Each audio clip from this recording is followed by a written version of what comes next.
Boy, do I have more stories for you because I am actually doing pet readings now. And I also kind of unintentionally fell into this, but I started thinking about how much love talking to my pet, right? Theo. He is a very reactive dog, and I feel like he also has a very loud voice, not just in terms of barking, but like my partner and I always talk about how there's some days where he's talkative and some days that he's not.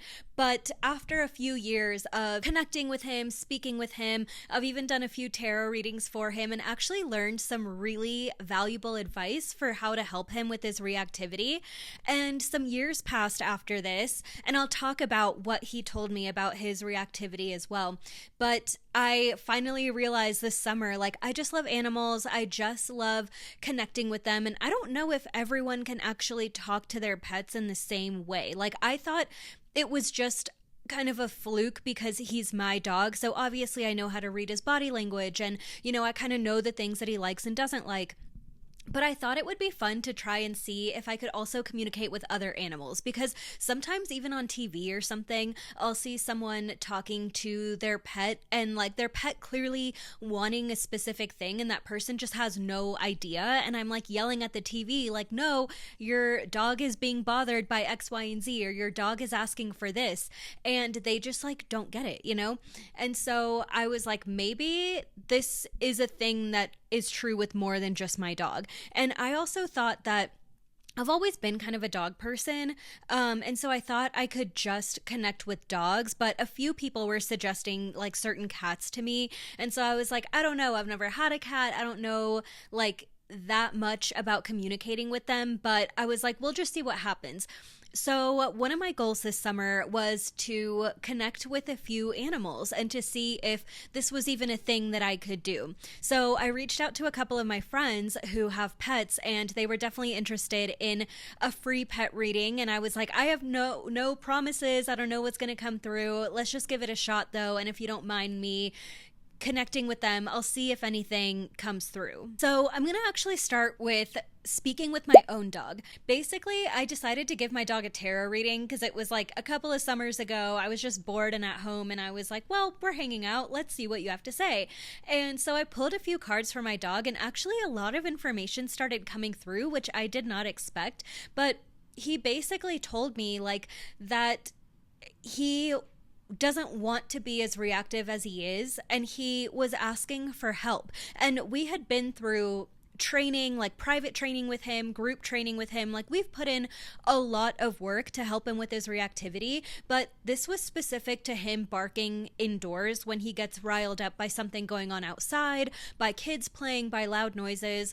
And so I didn't expect him to like actually struggle with his reactivity himself. It's like, as humans, we think that our pet is barking and it's annoying to us, or we think that they want to. When the information came through in the reading that he doesn't want to bark as much as he does, and that he wants more help with like not feeling so scared in those moments, and that he wants us to remind him how to be good, because in those moments where he is scared and just barking and there's no like pulling him back, he still wants something different. He still wants to have help in regulating his body or not being as freaked out as he is, but he just doesn't know how to do that, right? And so that was something that actually opened up my mind, because instead of turning to getting frustrated or feeling angry, I would try and use other tactics. So for example, I would try and it really depends like what the situation is, but sometimes I would put a little bit of pressure on his body, obviously like very light, but still like, almost just like a hug or something. And I would just do that on the back half of his body, but that would sometimes calm him down. I would also whisper to him even when he was barking, and sometimes that would remind him that it's okay to quiet down. Sometimes I would just verbally tell him like, it's okay, you don't have to be scared, you're safe. And honestly, a lot of these things have helped a lot. Like, he still barks, he'll still get riled up from time to time, but for the most part he has continued to make so much progress even in the couple of years since this has happened, and it's been so rewarding to see his behavior change because of something that I was able to get from him that I didn't know otherwise, you know?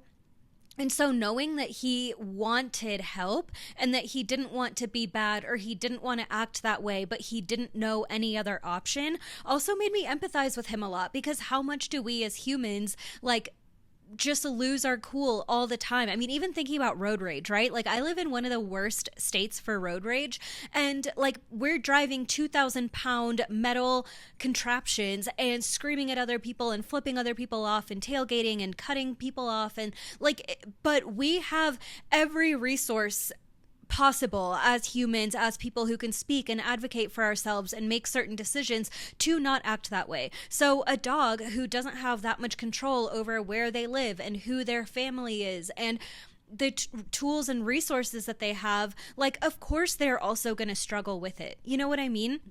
So I just thought that was really interesting, but let's fast forward to the more recent stories that happened this summer. Okay, so the second story is actually my friend Adriana's cat, Mochi. Adriana is incredible. She does energy healing and energy work, and for my birthday, she was gonna do kind of like a channeling session and like Reiki on my body, and it was the first time I'd had that done with someone outside of myself, but I really trusted her, and she did such an incredible job. I'm so grateful for her work, and it was like one of the best birthday gifts I could have asked for.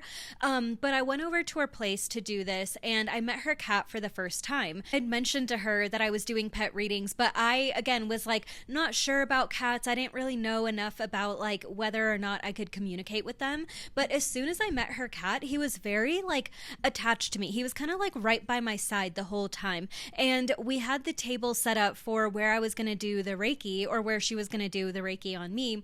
And the cat jumped up onto the table and kept sitting right next to me on the table before we started our session. He was going to like where I would be laying my head and was sitting there as well, which was interesting and not super common for cats. I feel like they can be a little trepidatious, if that's the right word, or a little hesitant when meeting someone new, right? So that in itself was already interesting. And then we did our energy session, and Adriana, and my eyes were closed pretty much the whole time, but Adriana said that the cat Mochi was kind of like hanging around, you know, he was still kind of in the space. And so after we were debriefing from our healing session, our channeling session, and kind of talking about things, and Mochi jumped back onto the table that I was sitting upright on, and he was just sitting next to me and like letting me pet him. And a lot of my friends' cats are like just hesitant about you petting them and all of that, but he was like just like purring and like leaning into my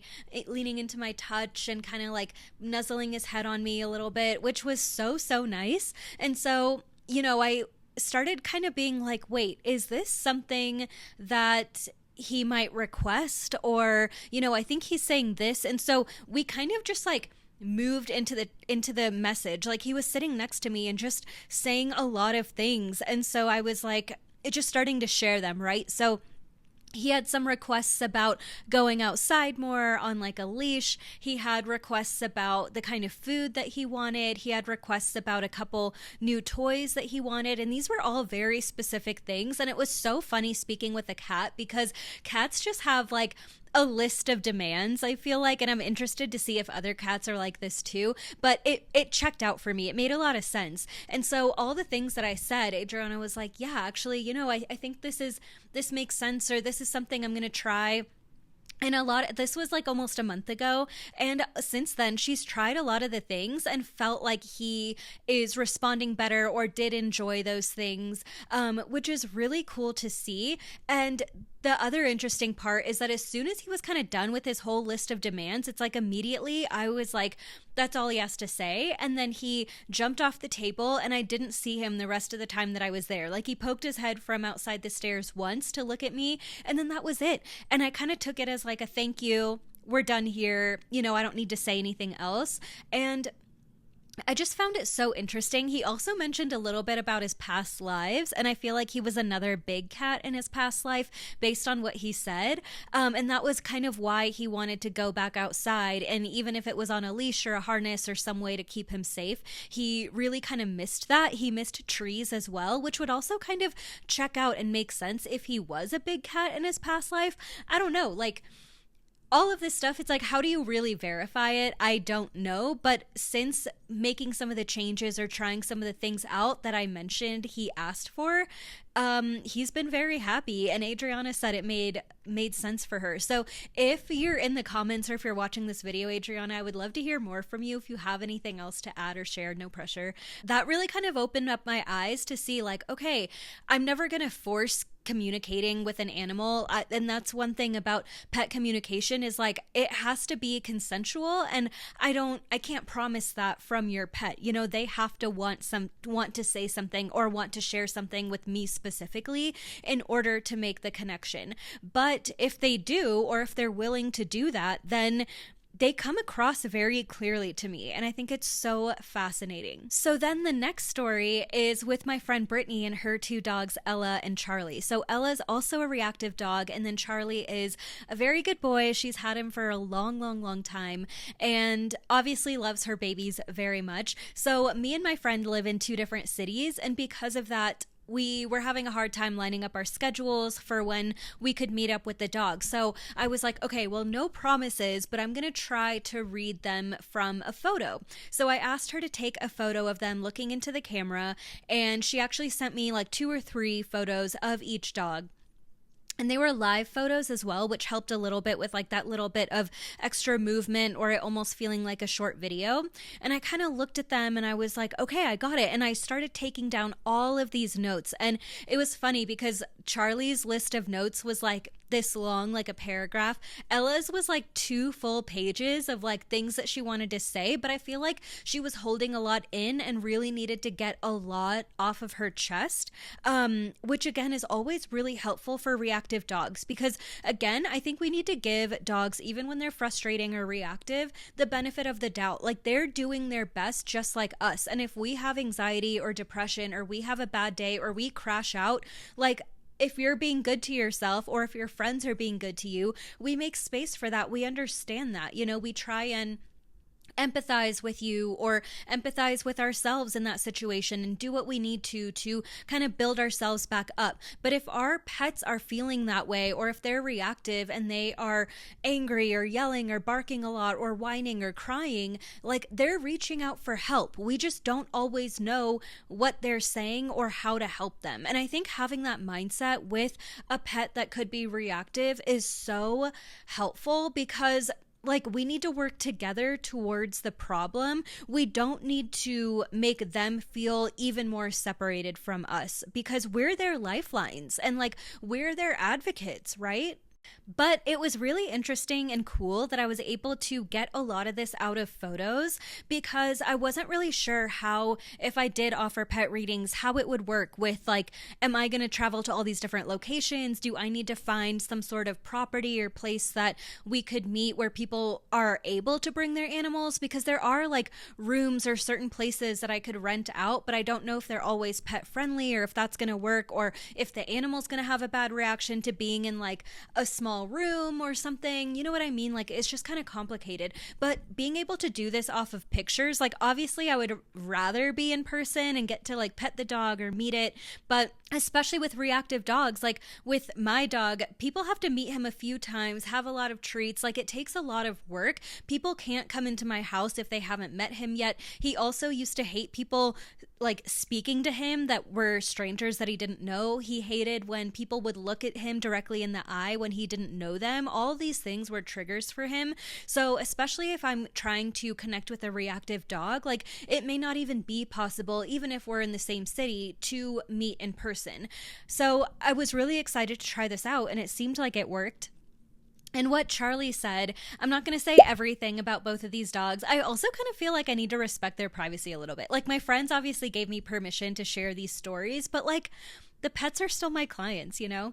But so Charlie was like wanting to be talked to more, and he wanted my friend to share more of like her day to day with him, like what's the drama, what's the tea, what's going on with your friends, what's going on with your relationships, like tell me all the dirt, you know what I mean? And he, I feel like because they already have such a close bond, he's like, I need to be knowing everything about your life, like why are we not talking about it, you know? And so I thought that was so cute, and I think this is something that she's been trying and practicing more. And Brittany, if you want to share anything in the comments, feel free to as well.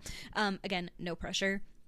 But yeah, I just think that's so cute. Like, dogs really do want us to talk to them, to share our lives with them. And I remember there was like a trend going around online, I think mostly on TikTok, but it was like pet owners being like, oh, I've never told you my name. Like, I call you by your name all the time, but like, have I ever told my pet my name? And I had that same realization when I saw that trend going around. So I told Theo, my dog, me and my partner's names, and I do talk to him a lot, but I feel like I also need to be talking to him more too. So that was really interesting with Charlie.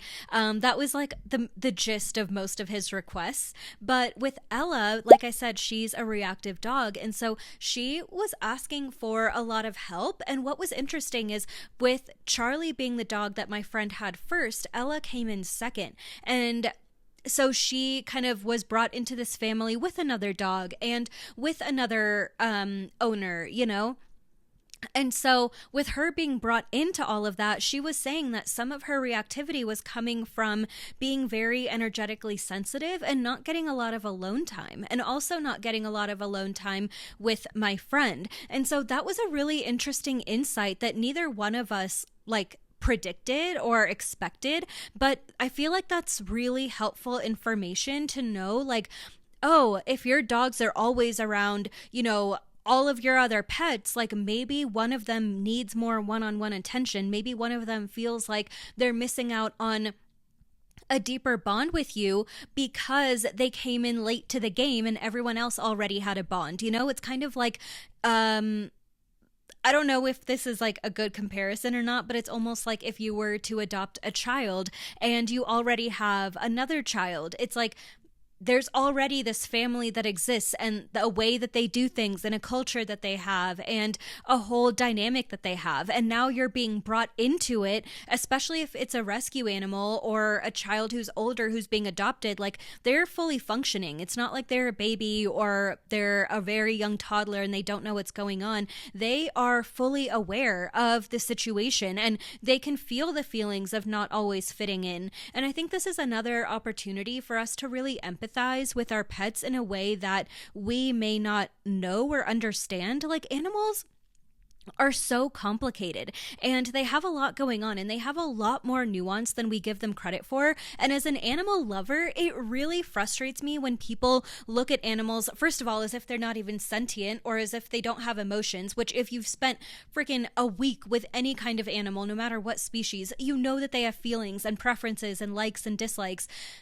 That's a whole other topic. But for people to not give their pets or animals as a whole credit for being very nuanced individuals, like, it actually really frustrates me, because the only reason you think that is because they can't speak to you. Like, the only reason you think that is because you're not attempting to communicate with them or to listen to them. And I genuinely think that we can listen to our animals. But with Ella, she was not just asking for more alone time, but also kind of giving a lot of advice on how she wanted to be treated and how she wanted to, you know, kind of do these other things, like do her hair more and kind of like get into these little beauty maintenance routines, which my friend has tried and said that she's loved since doing them. And it's just like interesting what our pets watch us do and what they want to do with us. It's like a lot of those videos that you may have seen of, you know, a dog watching their owner get ready in the morning and then like the owner putting like fake blush on their dog or something like that. Like, dogs really do enjoy these certain things or want to take a certain part in our habits and routines, and we just may not give them that credit or give them that space to interact with us in that way. So I hope that at the very least this video inspires you to connect with your pet deeper or to look at animals in a more nuanced way. But also, I'm officially offering pet readings to the public. So send a photo or a video, ideally at least a photo of them looking directly into the camera. And then you can write your questions or anything you want to know. And if you fill out a feedback form on what the information was like that you got from your pet, on any changes that you have made since getting this pet reading and how that has impacted your relationship with your pet, I will give you $10 back of your payment. That's what I care about. That's what I want to know, is if this service is helping people and if it's helping you communicate better and have a better relationship with your pet. Like, that to me is just so exciting. That service is already live and available on blacksheepexperience.com. If you are someone who's like, okay, I don't know if I'm going to get a reading, but I do want to try and connect with my pet more deeply, I can definitely make a video on how to do that. But I also am hosting an event in Colorado Springs. So this is going to be an in-person event, but if you're nearby or in this city, I'm hosting an outdoor event on August 28th, 8/28, from 6 to 8 p.m. It's going to be at Palmer Park, and we're going to be talking about channeling with nature. So there's going to be some things that you can pick up on channeling with nature and learning to talk to trees that you can also use with your pets. So if you're interested in something like that, I'll post the link to the Eventbrite, because I have not been talking about this event enough, and I'm so excited about this. Though it's like totally casual, if it's going to be introvert friendly, it's very chill, but it's really about you learning how to talk to trees, how to connect with like local land spirits, and you getting more in touch with your intuition and channeling the world around you, right?